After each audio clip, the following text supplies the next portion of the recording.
சாத்தான் எப்பொழுதுமே தேவனுடைய திட்டங்களுக்கு, தேவனுடைய தீர்மானங்களுக்கு, தேவன் செய்கிற காரியங்களுக்கு எதிர்த்து நிற்கிறவனாய் இருக்கிறான்.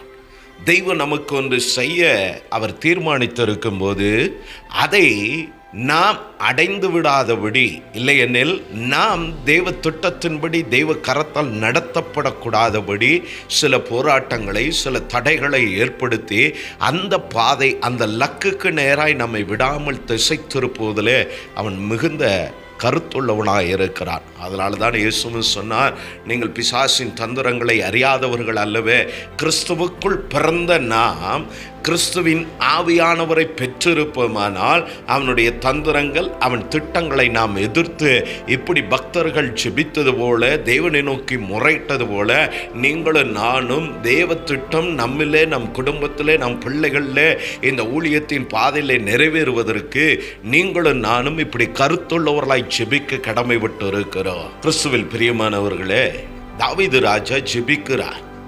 தேவனே, இஸ்ரவேலை அவனுடைய எல்லா இக்கட்டு நின்றும் அவனை விடுவியும் என்று சொல்லி, இக்கட்டான காரியங்கள், இந்த பூமியிலே போராட்டங்கள், வியாதிகள், கஷ்டங்கள், எதிர்பாராதது, நாம் விரும்புகிற, நாம் வாஞ்சிக்கிற, நாம் ஜெபிக்கிற காரியத்தில் லக்கை அடையக்கூடாதபடி